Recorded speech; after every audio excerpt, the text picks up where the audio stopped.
like Steve Krug's iconic Don't Make Me Think book. I mean, it's game changer, and some of Jacob Nielsen's older work, which if anybody's looking for a fun coffee table or a walk down memory lane, pick up some of Jacob Nielsen's old UX books, because the screenshots alone are just...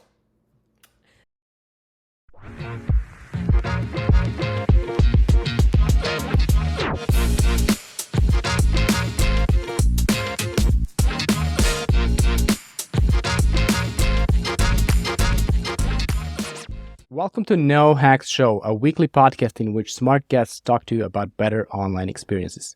This episode is about e-commerce trends you need to watch in 2024, so if you're dealing with e-commerce in any way, keep listening. You know someone who needs to hear this? Share the episode with them, and while you're at it, don't forget to like and subscribe. My guest, who will be doing most of the talking today, is an e-commerce consultant and has been evangelizing all things e-commerce since 2007. She's constantly e-commerce trend hunting, and is sharing all of her best finds on Ecom Ideas, a comprehensive free resource for e-commerce, UX, and CRO professionals. Linda Bustos, welcome to No Hacks Show. Thanks so much for having me. So I checked some of your interviews as I was preparing for the episode. You did some SEO and PPC work before settling on e-commerce. That must have been a while ago. Would you ever consider going back to the acquisition side of things? Oh, it was super long ago. So outside of college, I mean, I graduated from college having taken a couple internet marketing courses and even an e-commerce course. And, you know, like by the time a textbook is written, everything is outdated. Right? So, I wanted to continue that journey because those were my two favorite courses. And back in that time, there was a lot of information sharing, and everybody was self-taught, because there weren't even like online courses to learn SEO. You learned about it in forums and on blogs, and everybody had like an anonymous avatar and some kind of wacky handle. Oh. And, this was even before Twitter started blowing up. So yeah, I was really interested in SEO, to be perfectly transparent, because I was in my 20s and I wanted to learn a skill that, I could walk into a company and actually offer something of value with a year or two experience and have something to tell people, 20 years older than me. But but I worked for a web design company, and then I was doing the SEO and PPC stuff back with I don't even know if it was called AdWords there, but there was a Yahoo search marketing and all these old apps. Wow. Yeah. And you would do the manual bidding and all that kind of stuff. It's changed a lot since then. The but early days of the internet are amazing. Early days of the internet. And when I was working at a Drupal shop, kind of doing that work for, that local businesses and that kind of thing. And then we got an e-commerce client, and I was kind of what would you call it? A business analyst for them, trying to organize all the different components that we were going to need to build into the product and think about the user experience. And that was it for me. I just fell in love with e-commerce. I liked that use case so much more than the 5-page brochure sites for the local mortgage broker. So that's an easy choice. Yeah. And I had also picked up a couple books at that time, like Steve Krug's iconic Don't Make Me Think book. I mean, it's game changer, and some of Jacob Nielsen's older work, which if anybody's looking for a fun coffee table or a walk down memory lane, pick up some of Jacob Nielsen's old UX books, because the screenshots alone are just hilarious to see how far we've come.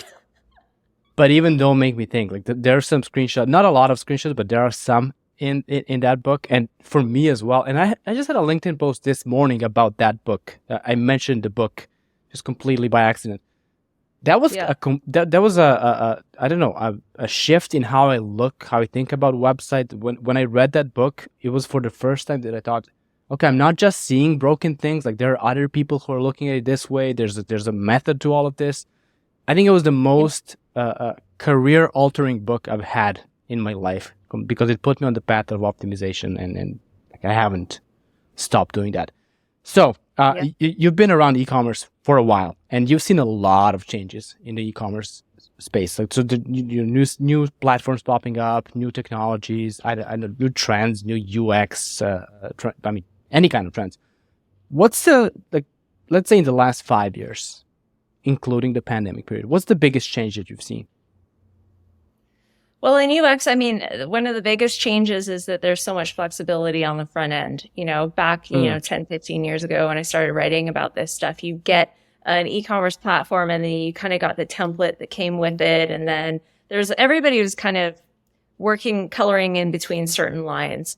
And now there's so many different ways that you can even like break a template and customize it however you want. So I'm seeing a lot more flexible design, innovative implementations of things like product pages, the way that a gallery displays. Responsive design obviously is the huge component. Everything should be mobile first. So yeah, the trends right. there are really around visually engaging stuff and selling the brand, showing off the brand. And commerce is kind of a natural, organic part of that, rather than where before everything was like box, homepage with hero banner, a bunch of Yeah, links. Yeah. absolutely. It's good for SEO, right? You put links in the footer to every single page of your website. I mean, it used to be, at least that's what they said. So your platform of choice is Shopify, I assume, right? Today. Not necessarily. I Not think that necessarily. Okay. Shopify is a real solid choice for a lot of businesses. It's evolved a lot, and it's kind of one that you don't need to like back a few years ago. You might start on the regular Shopify before Shopify Plus and the whole ecosystem and the flexibility around it. You could outgrow Shopify because then you started needing some more omni-channel capabilities. You would need, more flexibility on like how to. I think still Shopify merchants still might come up against some barriers on how many variants and, like here and there's some constraints still. But I mean, you can grow and you can scale in the Shopify ecosystem. And now all the third-party apps and cool things that you can plug into a store, they're Shopify first because that's where the market is, right? So there's a lot of pre-built connectors and a lot less custom dev that you need to do. So it's a really solid ecosystem. But I love them all. I think every e-commerce platform is special in its own way. I completely agree with that. So we're talking about e-commerce trends to watch in 2024. So starting with Shopify, obviously, there's going to be some changes. Yeah. What you mentioned is there's some checkout customization options now that people can have. And there's the deprecation of August 2024 that I've just heard of. So what's going to happen there? Yeah. So the checkout.liquid pages are going to not be supported anymore. They're going to be sunset. And so the date that Shopify has announced is August 2024. I suspect that they're going to give a little bit more grace period, just like, Magento did when they were sunsetting Magento 1.x. I think a lot of merchants are going to drag their feet and maybe wait a little bit too long. But I think everybody, if you haven't done it, should be getting on it now, first priority for January 2024. And it brings a few more flexibilities and capabilities. I mean, you can start adding more of your brand into checkout. So, you'd have like this beautiful, like we just talked about, these beautiful brand first experiences with all those cool customizations and stuff. And then you get to checkout and everyone knows, this is a Shopify checkout because it all looks generic and the same. You can start adding your own, styled buttons, set your own microcopy in, like instructive text below a certain field, customize certain fields. And you can use the one-page checkout, which I'm seeing starting to uptick. Whether that converts better than the multi-step, haven't seen any solid data around that, but definitely, at least from a perception, a one-page feels less cumbersome than a multi-step process. And then there's also things like, you can do a little bit more upsell, cross-sell merchandising inside a cart, which again, it's also a little bit of a double-edged sword because more flexibility doesn't mean higher conversion.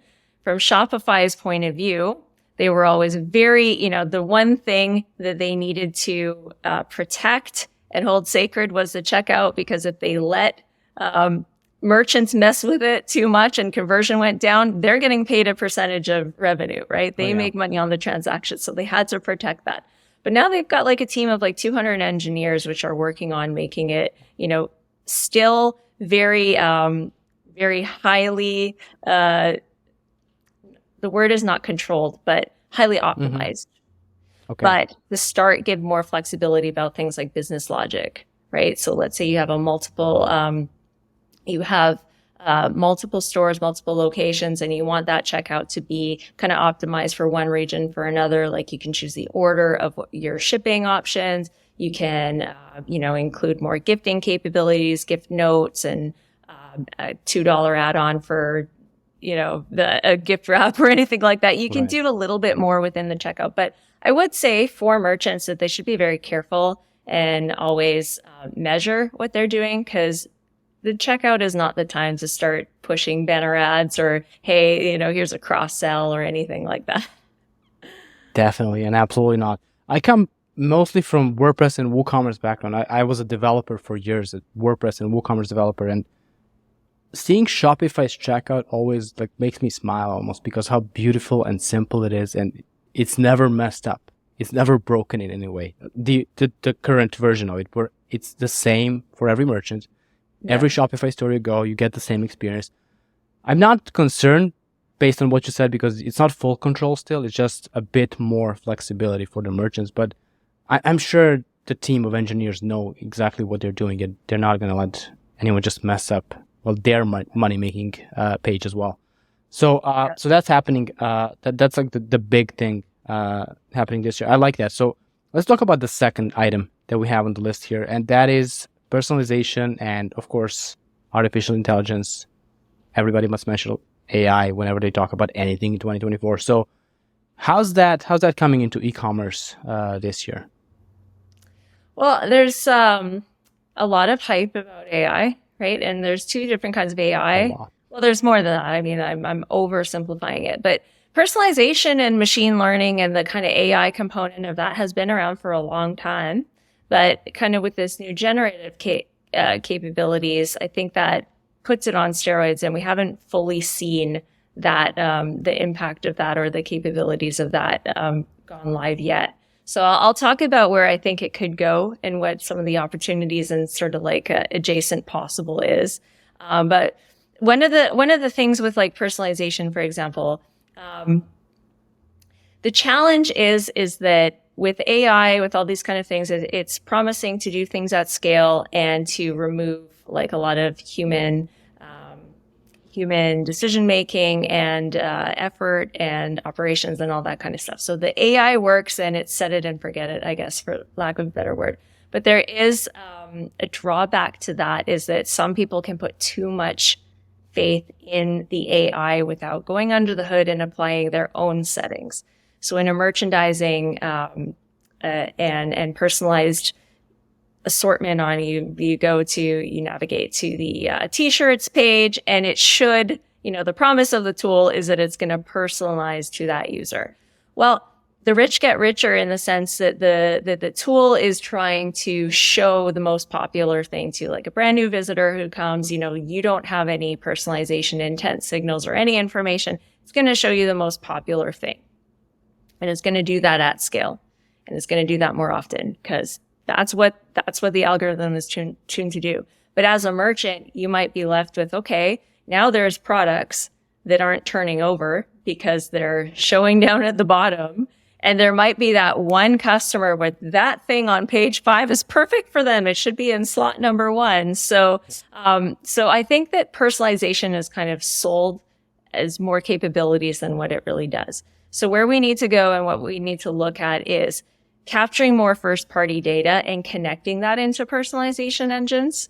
So I'm seeing kind of a trend. Well, it's not a trend yet. It's like a little bud of a trend where like some of the first mover and innovative and clever teams are doing, but they're trying to enrich give incentives to people to add profile data that they can then capture and store and then push into these optimization engines and even into email and all that kind of stuff. So things like saving your favorite brands. So if you're a multi-brand retailer, so I'm seeing this on Saks Fifth Avenue. I've also seen it on Sephora, where you're like browsing a collection page or a category page, and then you'll see that brand filter.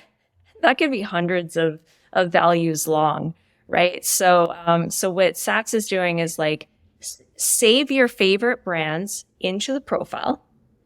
But then also it pushes back to the filters that you can have a one checkbox, like just filter this collection or this search by my favorite brands or my favorite sizes, or what was the other one? Favorite categories is another one that I'm seeing.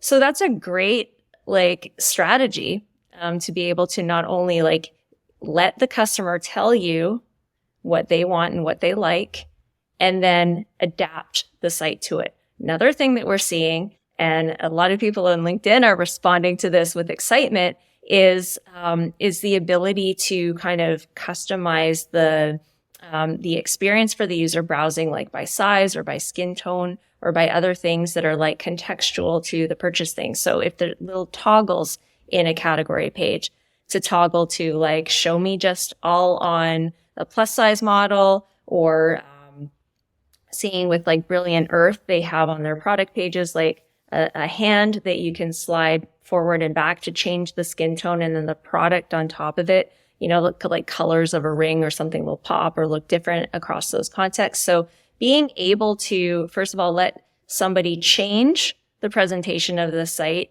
And once those selections are applied, then every next page that you load or category that you browse kind of responds to your last indicated preference. I think those things are really impactful. And then there are, you know, more emerging tools on the personalization side that are trying to capture some of these signals, like these digital body language and other like, you know, referral sources or other signals that can kind of suggest where somebody is at in their journey. So one of these ones that I haven't actually seen anybody talk about doing, but I think has a huge amount of potential, is how somebody sorts a category page. If they sort by newest, that tells you a little bit something about at least their intent in the moment, or maybe more in general that they're interested in the fresher stuff. If they sort by price low to high, that indicates maybe they're looking for deals. If they sort high to low, that tells you something else about them. If they do customer rating sort, that tells you a little bit something else. So you can start tagging customers and storing those values either in the session or pushing them into your grander profile through those little signals of intent. Do you know of any tools that do that actually use those category sorting, for example, that you can use to store the data and adjust the website based on that? Or have you seen it in practice? Well, back in the day, like I blogged about this back in like the 2010s. Back in the day, like when you had a lot of developers and stuff, like if you had a developer that could like set a P code or something, you know, there were different ways to like tag and store in local storage and stuff like that, and integrate it with other things, kind of more on a custom coding basis. I don't know which apps and AI, like I ask whenever somebody gives me a demo, I ask them if they do this or that kind of thing. So we might see it like rolled into someone's roadmap. But I will, if I'm allowed to like mention just companies that I've sat on demos Absolutely, for, yes. like are kind of doing this. Cooee, Cooo, they're really trying to do that, like serving strategies across the journey based on intent. And I don't know what's inside their algorithm to determine the tech. I would defer to them on that, but they're looking for things like, you know, how likely are they by the behaviors that they're taking on the site to be closer to a purchase in more discovery phase.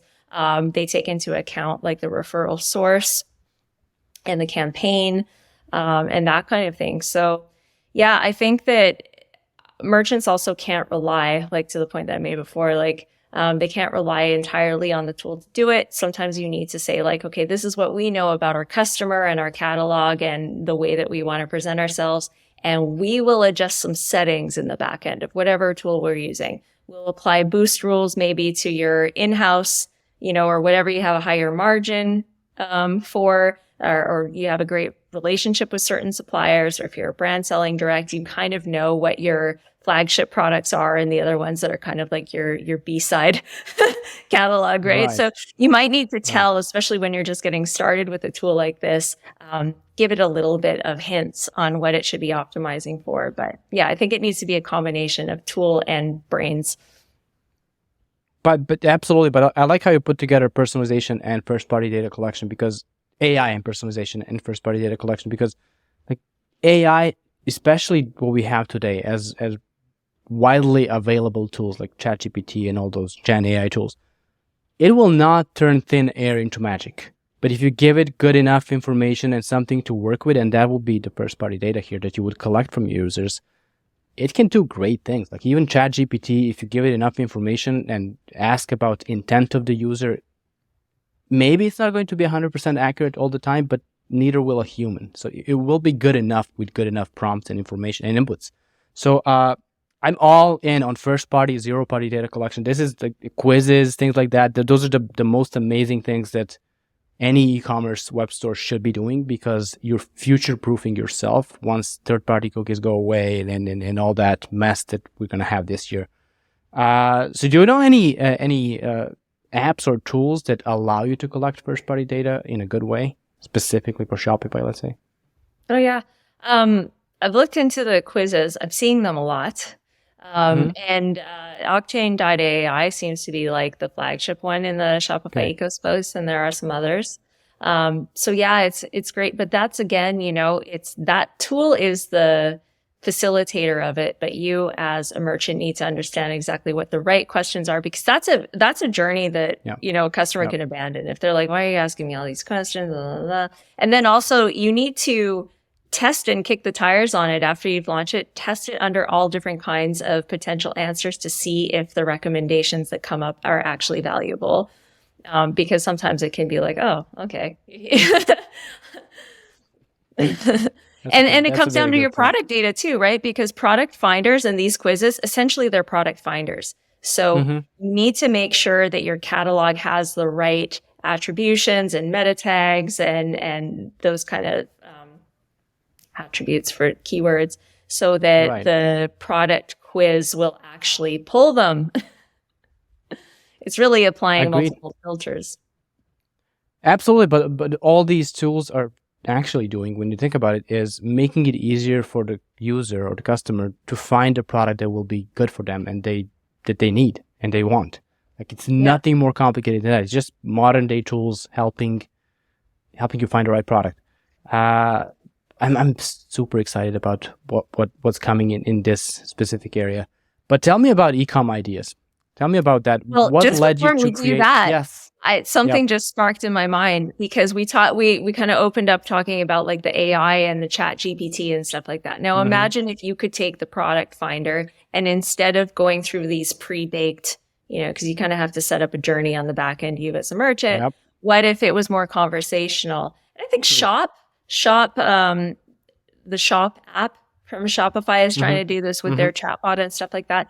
But imagine if, it's a more GPT-like thing where the branches and where you can go and the product recommendation is more conversational. Because everything we're trying to do is cut out all of the friction and all of the steps and all of the thinking. We talked about don't make me think. That should be a universal principle. But I hope that AI and chat and recommendation kind of come together where it feels more human.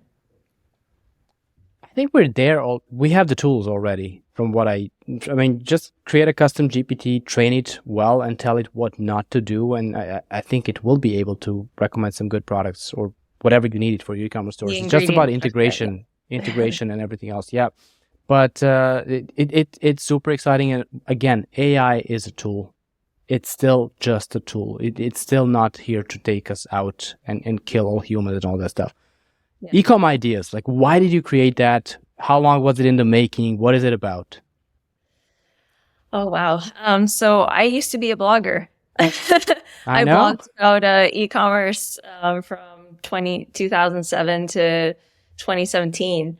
I did a blog called Get Elastic with Elastic Path, and then did one on my own for a year when I went off into my own consulting called E-commerce Illustrated. Now that site doesn't exist. That's a long story why how the domain got sniped from underneath my nose.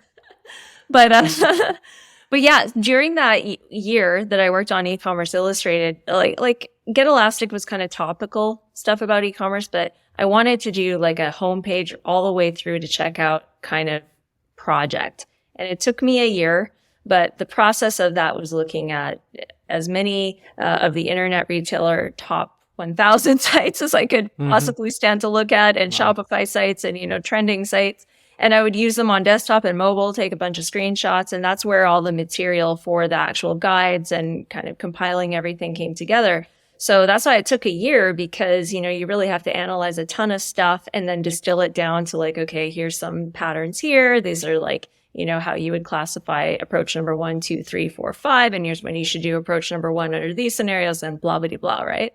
But it left me with a huge database or catalog of screenshots on my machine. And then it was very useful to me, because then when I did consulting or I wanted to propose ideas to, you know, web designers or developers on team, I had like a huge database. I would just go through my little fan deck of examples and I could show them this, this. And I was able to use it practically in my work.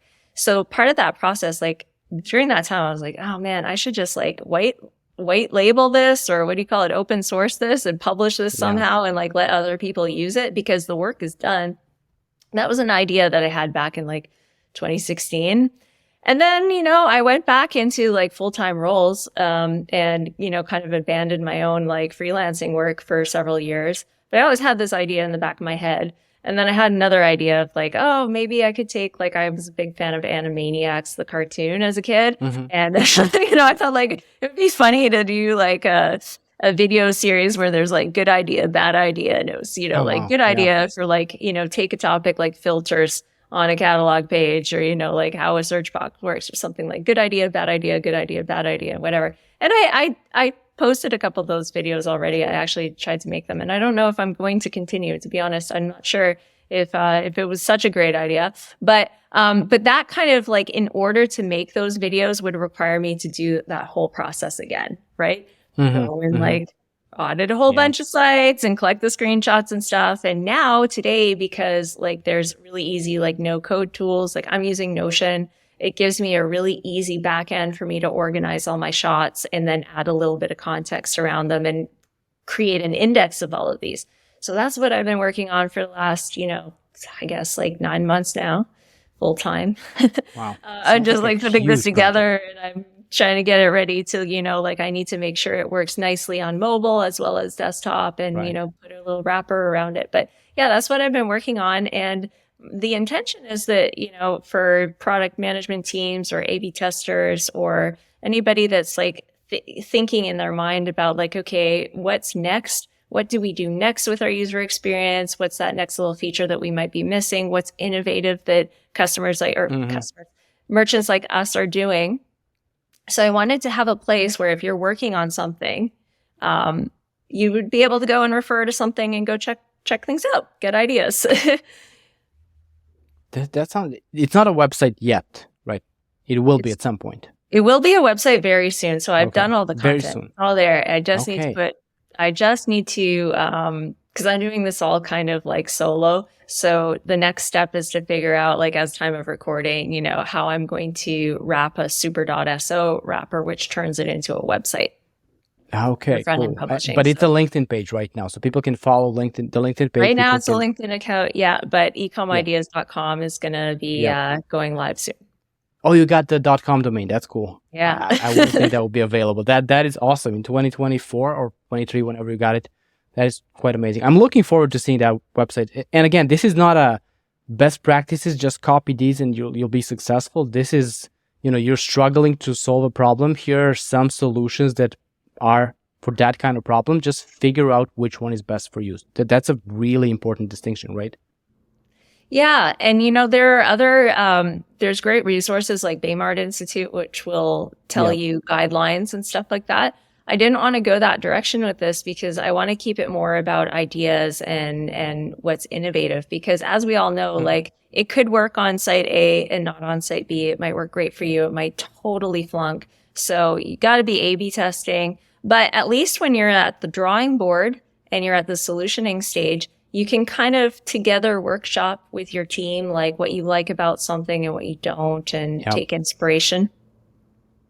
I know a lot of people who will find this useful as soon as you launch it, and I'll share it with all of them, basically. Me too. I'm looking forward to seeing that. I just want to see, I mean, you spent 9 months doing the catalog of ideas and just getting this ready. I want to see this live. So that said, I want to thank you for being on the podcast today. This was a really interesting episode, especially the first party personalization combination. I could talk about it all day, trust me. So thank you, Linda, for being a guest. Thank you for being a hashtag nohack or whatever you want to call it. And to everyone listening to this episode, thank you as well. And please consider rating and reviewing the show and share the episode with someone who will find it useful. And I will talk to you next week.